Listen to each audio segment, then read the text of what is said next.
we review all the best sports clips from around the country. Now you're probably wondering, why should I watch over here instead of over there? Because over there, they don't care about what you have to say. They say this all the time. They talk down to us. They think we're just a bunch of clowns on YouTube, Twitter. But I think it's the opposite. I think we know exactly what we're talking about. So I read every single comment. So if you think what I'm saying is the most ridiculous thing you've ever heard, let me know in the comments below. If you think what I'm saying is the most amazing thing, then definitely please let me know.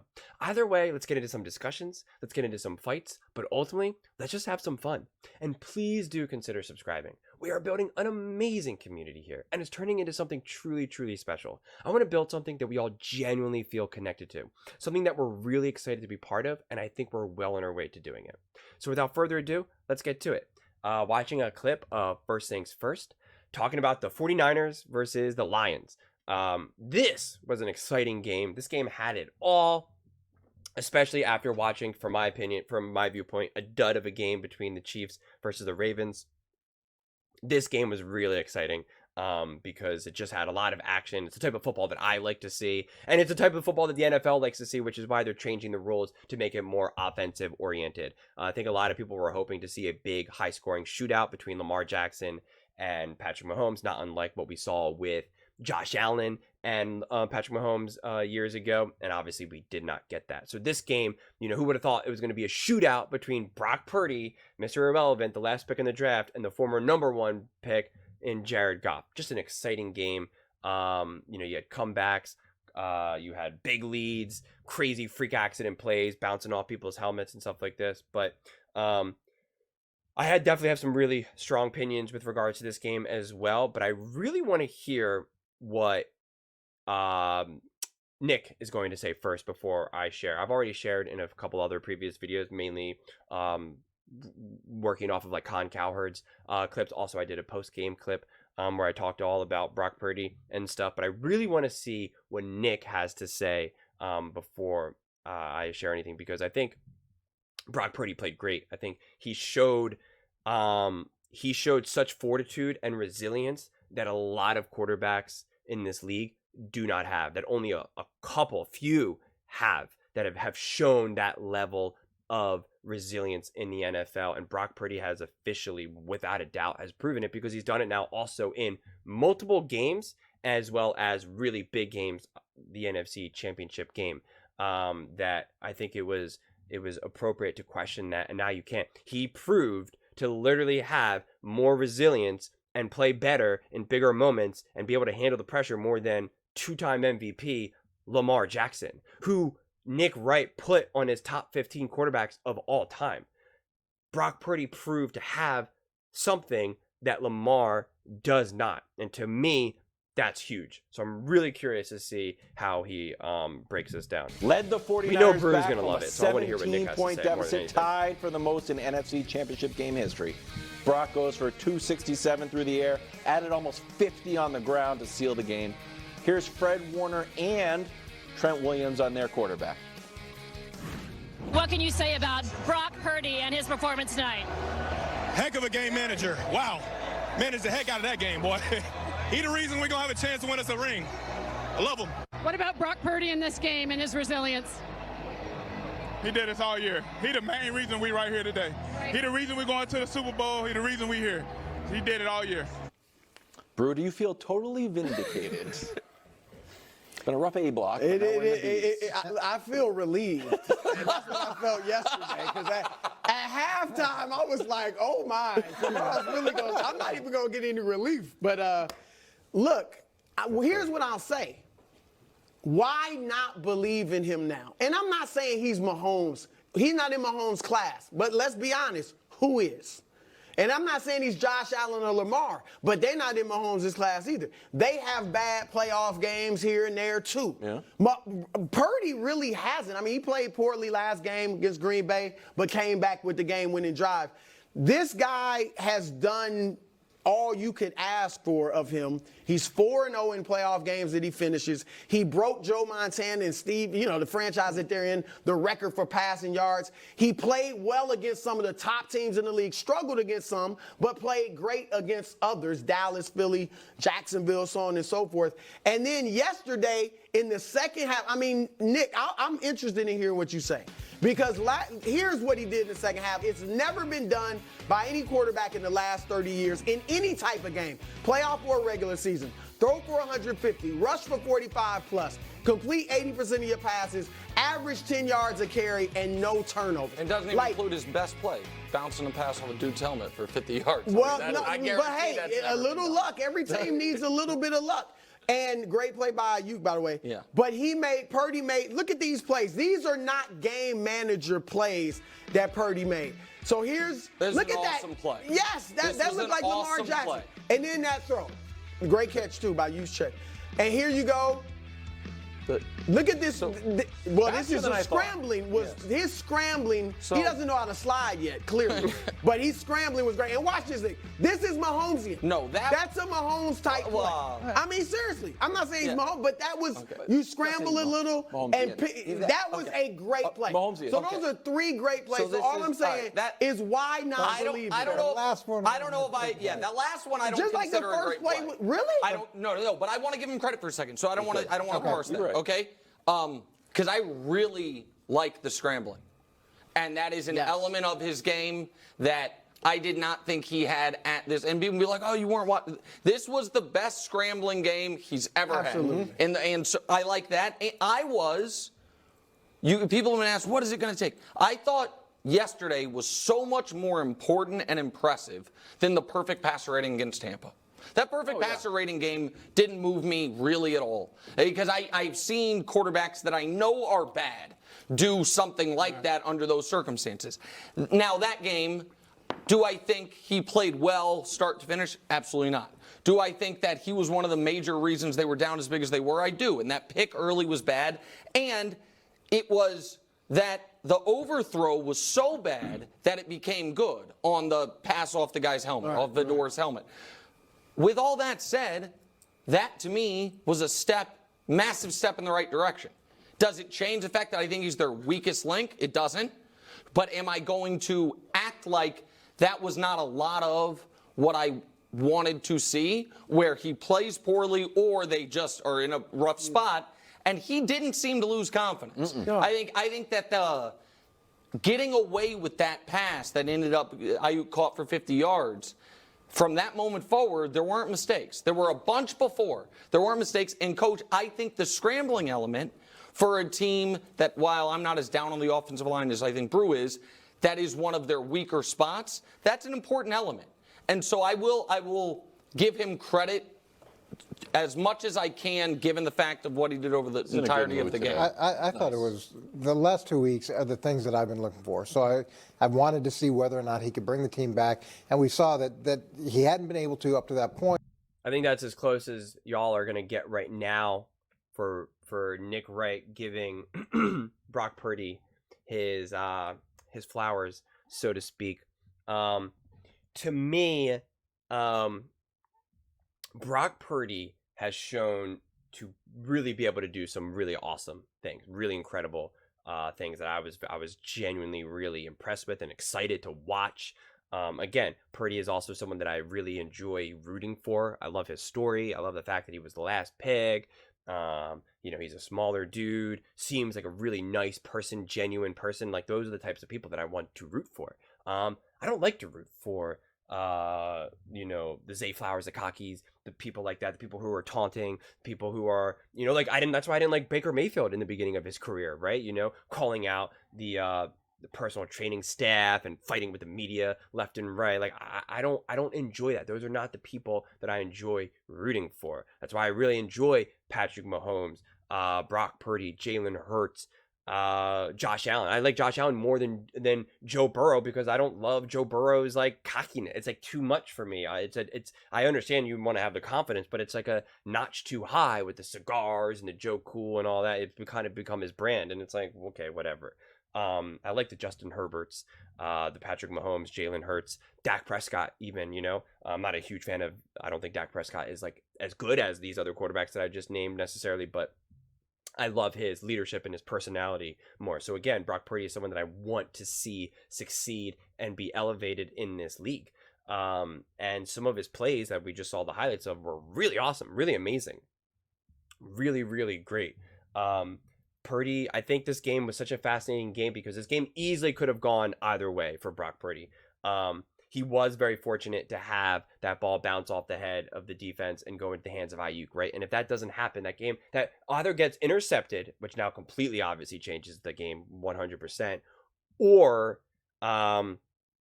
it just hits off his head and goes to the ground, right? And then again, you have to remove like 50 some yards from Brock Purdy's line. Now Brock Purdy barely throws for over 200 yards and potentially throws 2 or 3 interceptions in the game, right? It really changes the whole dynamic of the game. But like anything, you have to be fortunate. Everyone gets lucky and fortunate. It's just a matter of when and has some of your biggest moments where you've succeeded. Was it because of those fortunate moments? Like we know Patrick Mahomes or even Tom Brady have been fortunate in their careers and have gotten very lucky or been on the right side of a good bounce, whether it's a throw from Tom Brady or whether it was an interception at the goal line for, against Seattle, things of that nature. But we know that more often than not, their success is not because of these lucky, fortunate situations. And with Brock Purdy, you could say that there was a lot of, fortune that the Packers missed a field goal and were also kind of the youngest team in the NFL. And so they were kind of immature in that game and just weren't necessarily 100% ready for that moment, but definitely a game that the 49ers could have lost. And then the same thing against the Lions. The Lions easily could have won this game. I mean, they obviously could have won this game. And Dan Campbell, from my viewpoint, really lost the game for the Detroit Lions way more than the 49ers won that game. But that's not to take away anything from what the 49ers did and what Brock Purdy did, because again, the 49ers proved to be resilient, as well as their veteran leadership and their ability to not spiral and collapse. We saw the Ravens completely collapse against resistance. We saw the Detroit Lions, for the most part, collapse under some turmoil in the game. When the game wasn't going exactly as planned, they start dropping passes. You're getting terrible decisions to go on multiple fourth downs, which going into this game, these were my two biggest question marks. My two biggest question marks were, how's Brock Purdy going to play? Because he had a very uneven game against the Packers. And then I also said, and Dan Campbell. I said, Dan Campbell is the biggest question mark for the Lions, because you just don't know what he's going to do. Is he going to go for it on his own 30 on fourth down, fake punt? You just have no idea. And then it either works or it doesn't. And that's exactly what happened in this game. Brock Purdy did not start off well at all. No matter how big of a fan you are of Brock Purdy, you can't deny that. It was not a beautiful game in the very beginning. And he was very fortunate to have it bounce off his head, the guy's head. And then also Dan Campbell had a chance to go up 3 scores and instead went for it, which is just bad coaching. It's just bad coaching. There's just no way around it. Bad coaching, bad coaching, bad coaching. And I don't know if they're going to talk about this specifically, so I don't want to talk about it too much in this clip. I haven't seen all the clips that First Things First has released yet. But again, that's not to take away that just because a team can give you the opportunity to win the game, which I strongly believe that the Lions did, the other team still has to take it. Brock Purdy still has to take it, and he did. He stepped up and rose to the occasion. Lamar Jackson could not do that. Lamar Jackson just straight up could not do that. So to me, and I said this at the top, he proved himself to be able to do something that Lamar Jackson was unable to do. I mean, that's pretty remarkable. Lamar Jackson's a 2-time MVP. The other thing that I'll say is that that's also the beauty of having Shanahan. Again, Patrick Mahomes' success, Patrick Mahomes would be successful no matter where he is, but having Andy Reid as his head coach has only been a force multiplier, okay? A big part of what a coach does is they maximize the talent they have within their players. They put their players in a position to succeed. Again, Patrick Mahomes would be successful no matter where he is, but he would not be as elite and winning all these games if he was drafted by the Carolina Panthers. He just wouldn't be. Michael Jordan wouldn't have gone 6-0 if Scottie Pippen and Kukoc wasn't there even. If what's his face doesn't hit that 3. I can't think of it anyway. Steve Kerr doesn't hit that 3, right? Like all GOATs, all amazing players. Tom Brady wouldn't have all the Super Bowls that he has if he wasn't very fortunate with some crazy catches in the Super Bowl, or again, like I already said, the interceptions like this. So you need all these things to work out to put the GOAT argument together, to have players play as elite as they are. It's never just one thing. It's never just one player, one coach, one this, one that, one moment. It's a collection of moments. And so Brock Purdy he's just in the one of the best situations you could be as a quarterback. I mean, any offensive player for that matter. If Shanahan's your head coach and you have all these weapons around you, I mean, what a luxury it is to have Christian McCaffrey to be able. I mean, Christian McCaffrey went for 100+ yards from line of scrimmage. I mean, like, that's the real deal. I mean, that's no joke. And so having that is amazing. But at the same time, Christian McCaffrey had nothing to do with Brock Purdy's scrambling and Brock Purdy's amazing throws to Juszczyk and to Kittle and to these other big moments. So I think what's cool about Brock Purdy is that he can not only obviously take advantage of the help and the give me's of like the Christian McCaffreys, but then also being able to take advantage of when the responsibility is on him to be like, okay, we need you to go make something happen. And what I was trying to say is, I think I got distracted in my own point, was that the benefit of having Shanahan is at the beginning of this game, Brock Purdy was not playing well. And the broadcast kept showing us, we kept seeing Purdy talking to Shanahan. That is invaluable. Anyone who's had a really good coach in their life can attest to this. And again, this is what Patrick Mahomes and Andy Reid had. And I don't know if they talk as much on the sideline as they used to, but in the beginning of Patrick Mahomes' career, between every drive when Patrick Mahomes was on the bench, Andy Reid, their butts were touching each other. I mean, they were on top of each other and looking at, the playbook and looking at film, on the tablet and stuff. They were on top of each other, and that's invaluable. And so having someone like a Shanahan there that Purdy can just unconditionally trust, and again, I think that's the humbleness and the lack of ego also in Purdy is amazing. Because again, I don't know if Joe Burrow, whoever he's talking to, I don't know if it's so much the head coach or his OC. Like, I don't know if Joe Burrow is looking at his OC as like, I unconditionally trust you. Whatever you say, I'm just going to listen to. I don't know if Joe Burrow a lot of times is like, I got this. Like, okay, yeah, I hear you. I don't think that. Patrick Mahomes is never saying to Andy Reid, yeah, whatever, man. But I think a lot of these other coaches and quarterback kind of combos do have that. And so that's the great thing of Purdy. And that's one of the benefits of Purdy not being this standout star in college, being drafted first round.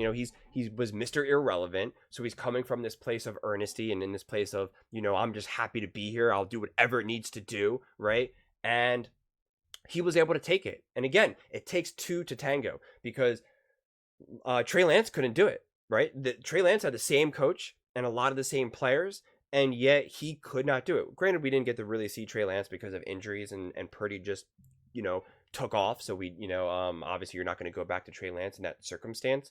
Who knows what would have happened to Lance if he got more time and stayed healthy. But regardless, Trey Lance wasn't able to come out fresh out the gate.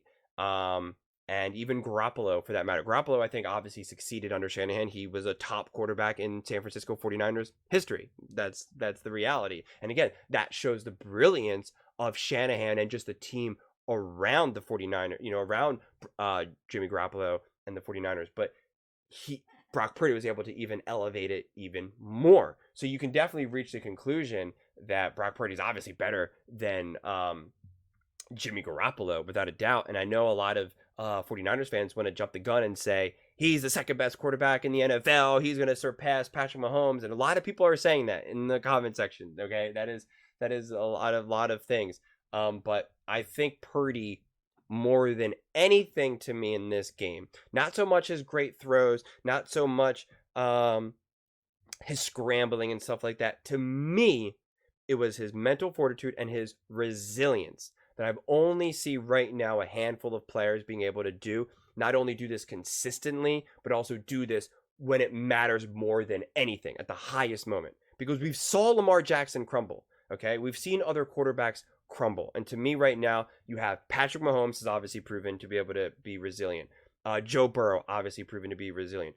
Josh Allen proven to be resilient. Jalen Hurts proven to be resilient. And Matthew Stafford, proven to be resilient. And again, it's not to say that there's not other quarterbacks in the league. And you can maybe make the argument of Trevor Lawrence, especially in the playoff game when he threw for like all those interceptions. But I think that's, one, that was only one time, and it was like at the lowest level of the playoffs you could be in. And I feel like it was kind of more of like, I'm just happy to be here. First playoff game, let's go. Kind of playing with house money mentality. There wasn't a lot at stake in that regard. But all the other quarterbacks that I mentioned was this intense back and forth, or they've done it in multiple playoff games. Jalen Hurts in the Super Bowl, balling out. I mean, if you ball out in the Super Bowl, that's the highest level. You were showing that fortitude. Jalen Hurts had a strip fumble and that ran back, and yet then still was able to march down the field, score touchdowns, 2-point conversions, and do it all. So you have to tip your hat to that. Joe Burrow obviously can come back and play big games, beating Patrick Mahomes, getting to the Super Bowl. Stafford obviously coming up big in Super Bowls. Again, you can be elite from my viewpoint. You can be elite without winning a Super Bowl or winning 1, 2, 3, 4, 5, 6, 7, 8 Super Bowls, right? Like I don't judge based off of that personally. But what Brock Purdy has shown is that he has that resilience. He can have a really not good half or bad quarter or make some really bad throws and not have the world just crumble beneath him. Again, you saw Lamar Jackson throwing his helmet, slamming the ground with his hand, and doing all this and just unraveling. And he's done that in multiple games. And you'd never see that happen with Brock Purdy. And to me, that is the most impressive thing that I could see with Brock Purdy. And I think Brock Purdy feels better going into the Super Bowl now than he did going into this past game from the Packers game. Because I think the Packers game, they really kind of escaped near death in that regard. And to me, I think this game builds up Brock Purdy's confidence